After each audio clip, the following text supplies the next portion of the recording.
the love that is necessary to speak truth to power, the love that is necessary to stand on behalf of life and to stand on behalf of what is right, the fear of losing your jobs because you have spoken up and you have advocated for that which is the will of God, as opposed to consistently perpetuating a system of oppression where children are the first line of offense and not able to defend themselves, being completely open and receptive to whatever mama, grandmama, big mama, uncle, this, and all of these ones give them.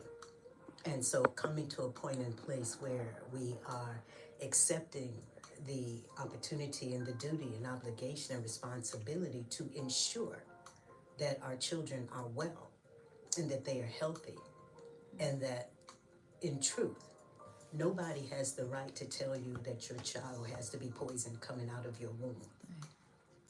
All right, these immunizations and shots that are causing autism, and we keep going that way. And I'm saying it is as a result of ones and ones never developing the strength and conviction to truth and light that puts you in a position where you are following the edicts of people who do not have anybody's best interest at heart. And they cannot even make it make sense. You understand? They can't make it make sense. And so to tell one's young women that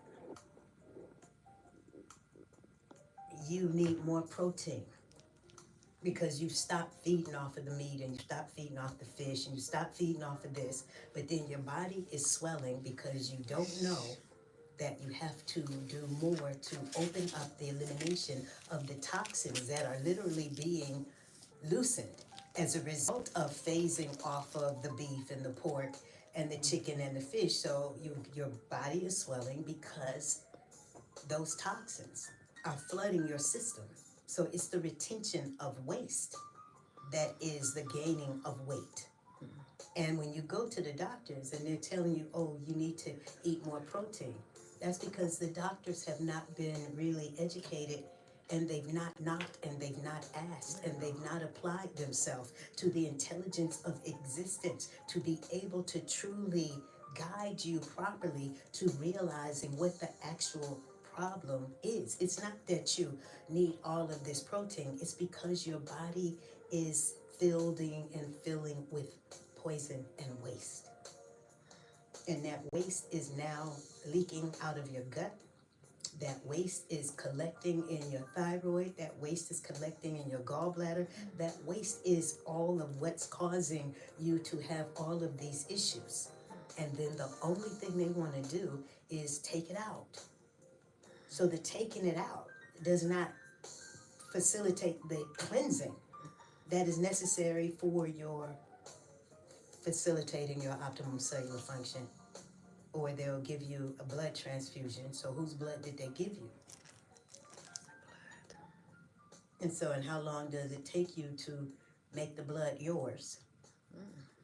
You understand? You got somebody else's blood and somebody else's spirit is charged on that blood perusing through your body.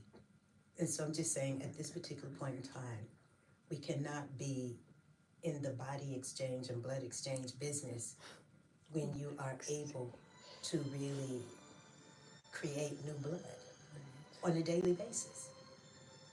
This is what the cleansing and the nutrition provides you.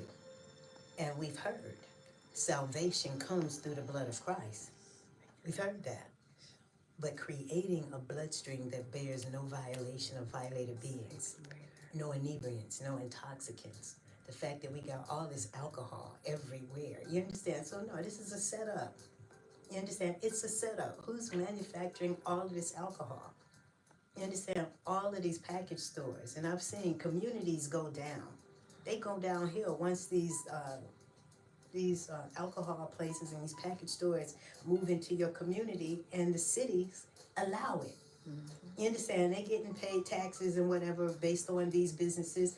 And then they do not have the wherewithal to really see what we've seen over the years, that the more alcohol you put in these communities, the more the communities go down. All right, and then you have the gentrification that comes in where the Europeans come in because they tired of commuting all back here, back into the cities where they work on behalf of the insurance companies, on behalf of Coca-Cola, on behalf of all of these multi-trillion-dollar business corporate deities of death. They got employees that are coming into the city. But the city itself, the city of Atlanta, is called one of the most impoverished cities, right? It's an impoverished city that is surrounded by affluent communities. That's what Business Chronicle said years ago, right? But everybody's coming into the city. And then you've got all of these ones who set their businesses up in the city and they're prospering. So how can you prosper if you are in the midst of an impoverished people? How are you prospering from impoverishment? And so I'm just saying at this particular point in time, we the people ourselves and we women particularly have to come to a point where we are no longer participating with our own cellular oppression. That we realize that we are perfectly and divinely designed. We did not come out the womb addicted to anything, most of us. You understand? And so addiction has been created, and the desire to be in a place where you do not care, to exalt a full effort in changing your life, is because your behavior is being impacted and affected by the chemicals that are in the Doritos and the Takis and all of the things that we have accumulated. And even if you gave it up, you understand? So as a teenager, you might have really enjoyed Doritos and all of these things that have all of these chemicals in it. You understand? And you might have eaten tons of it, right? You ate tons of it. So those chemicals are still in your system, right? But the body is now taking it and it's putting it over here and putting it over here. You got lumps over here, you got lumps, lumps. That's just the toxins. Your body is perfectly working, trying to protect itself. So I'm saying at this particular point in time, we have to be aggressive about our caring, stepping into the courage and the intensity of intention to walk in the integrity of who and whose we are as women of light, women of God, women of love, because we represent lineages of people. And those of you who are mothers and those who care to be mothers, then you've got to accept the responsibility of knowing. You can't just give your children over here and give them over here and leave them over here and leave them over here. Nobody else does that. The kangaroo don't take his baby and leave it over here. You understand? The cats, I got cats. They don't even take the babies and leave them over here. You try to take the baby from them, they're gonna pick that baby up and put them right back where they had them. You understand? So the intelligence of existence, you can't outthink it. We think by virtue of it. And at this particular point in time, we're being called to remember the divinity, the sanctity, the sacredness, and the gift and the blessing of being.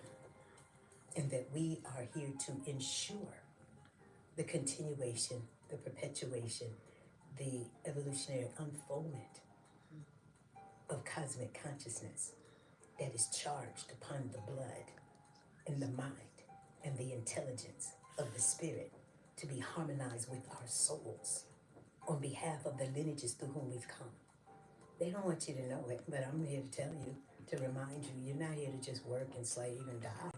You understand? That you understand why even be here if that's all you're gonna do. You understand? But in order to do better, in order to come to a point and place where your life is really lived in the truth of where you want and what you care to live like. You understand? And even if you have the wherewithal to travel the world and be on yachts and islands and this and that, you still have to deal with the corporate deities of death that have set themselves up everywhere and have marginalized the condition of the people who are there.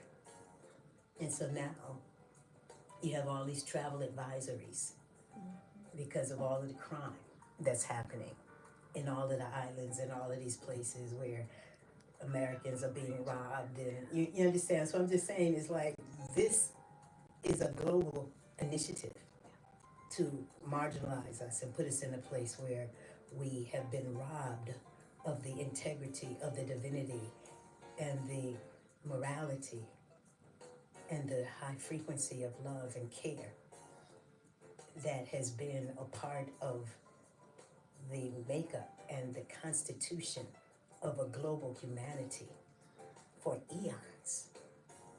It is our time to say we rise and to be about that business.